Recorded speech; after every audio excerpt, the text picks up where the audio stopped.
सभी देखने वालों को मेरी तरफ से शिक्षक दिवस की बधाई।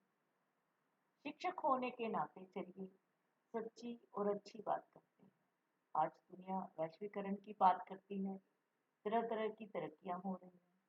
बहुत तरह के इन्वेंशन इजाद किए जा रहे हैं, लेकिन क्या बुद्धिजीवी वर्ग का ये फर्ज नहीं बनता कि सभी ग्रुप में बैठ के इस पे भी एक खरा और सच्चा क्वेश्चन करें कि जितनी तरह की डिवाइसेस, जितनी तरह की तरक्कियां और जितनी तरह के इन्वेंशन हम कर रहे हैं, उसका सुख भोगने के बाद जब वो कचरे में कन्वर्ट हो जाएगा तो हम उसका क्या करेंगे।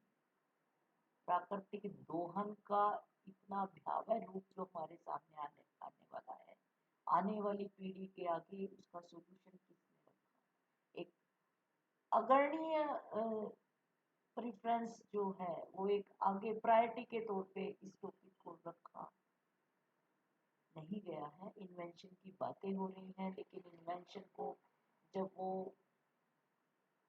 पुराने हो जाएंगे, आउटडेटेड हो जाएंगे, तो उससे जो एक कचरा इकट्ठा होगा, ईमानदारी से एक सोच विकसित करनी होगी कि हम बहुत अच्छी और बहुत तरक्की की बातें कर रहे हैं, बहुत आगे जा रहे हैं, बहुत हमने अचीव कर लिया है, बहुत अचीव करना बाकी है, लेकिन इन सब के बाद क्या इस प्रश्न पे ईमानदारी से प्रायोरिटी के तौर पर, फर्स्ट प्रायोरिटी के तौर पर बातें नहीं होनी चाहिए।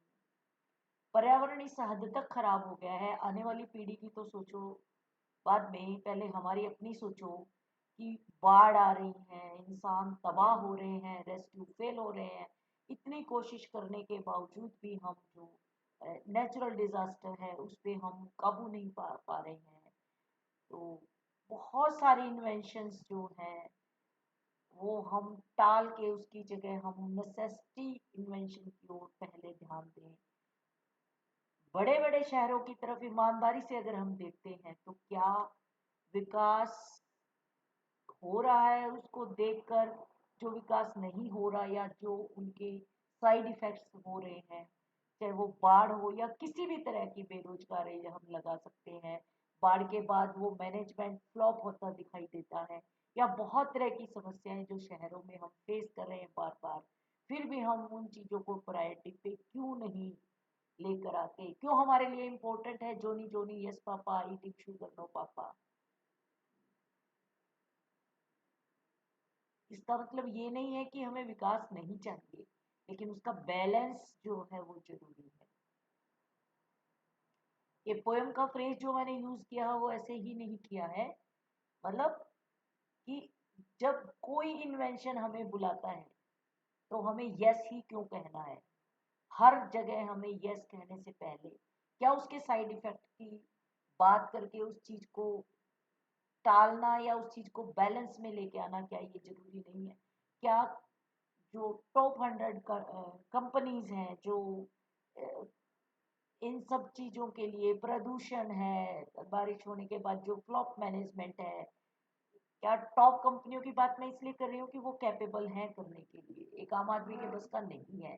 सरकारें कैपेबल हैं, वो कुछ कर सकती हैं, या टॉप लेवल पे जो इंसान बैठे हैं वो कर सकते हैं। अगर वो इनिशिएटिव लेके रास्ते निकालते हैं और फिर उस पे फॉलो किया जाता है, मैं ये नहीं कहूँगी कि आम आदमी की भूमिका नहीं रहती, आम आदमी की भूमिका बराबर की रहेगी, लेकिन इनिशिएटिव शक्तिशाली लोग ले सकते हैं जो फाइनेंशियली बहुत ज़्यादा तरक्की कर चुके हैं, वो ले सकते हैं।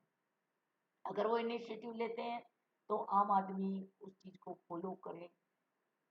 ये बात सबके पे लागू होती है, चाहे कोई स्पेशल इंसान है, कोई फाइनेंशियली स्ट्रांग है, सरकारें हैं या कंपनीज हैं या एक आम आदमी है, हर एक बच्चे बच्चे की ये जिम्मेदारी बनती है कि आने वाली पीढ़ी की मत सोचो लेकिन अपनी तो सोचो। जो हम फेस कर रहे हैं, जिस तरह की प्रॉब्लम हम फेस कर रहे हैं, जिस तरह का बड़े बड़े शहरों में आपको तरक्की दिखाई देती है, क्या कूड़े के ढेर नहीं दिखाई देते, क्या धुआं नहीं दिखाई देता, क्या जो कचरे में चेंज हो रहा है, जितना भी इन्वेशन किया आपको वो नहीं दिखाई देता।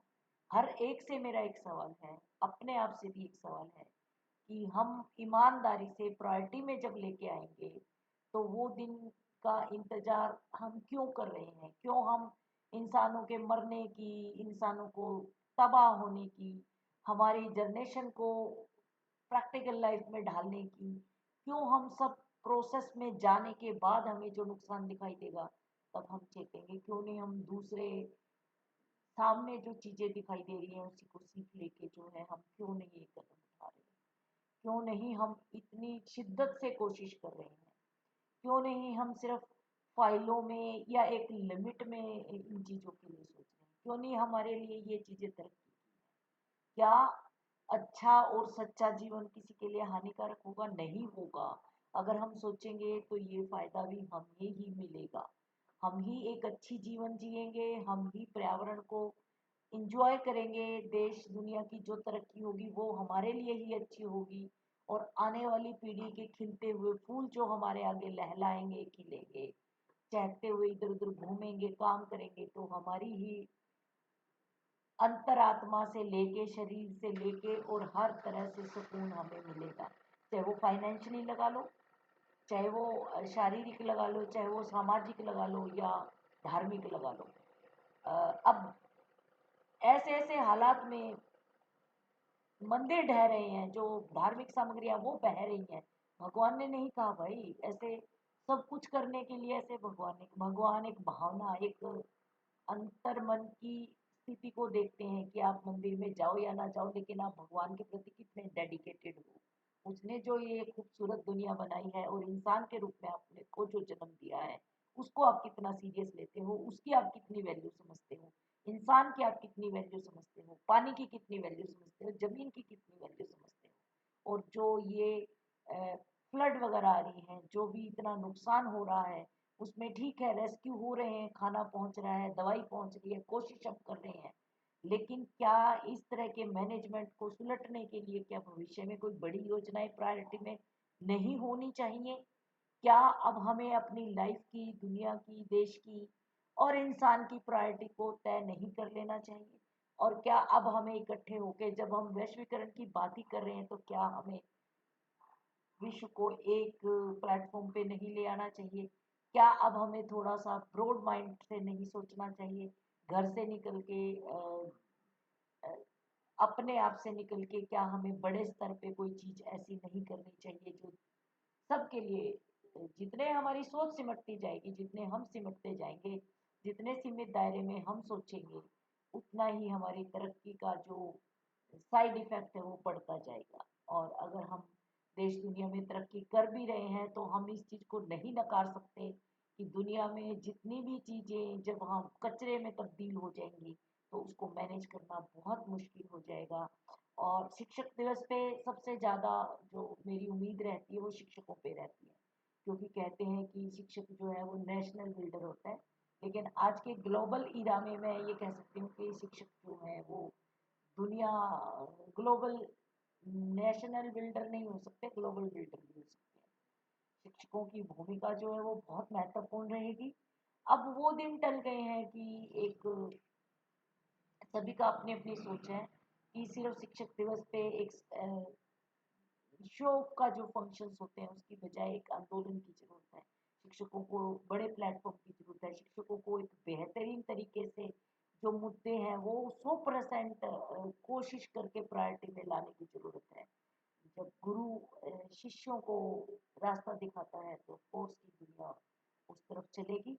और उसमें महती भूमिका राज पावर का भी रहता है कि सरकारें बहुत कुछ कर सकती हैं, या कैपेबल इंसान एक प्लेटफॉर्म पे आके अगर कोशिश करेंगे तो दुनिया की बेहतरी की कोशिश जो है वो कामयाब होगी। धन्यवाद। किसी और टॉपिक पे किसी और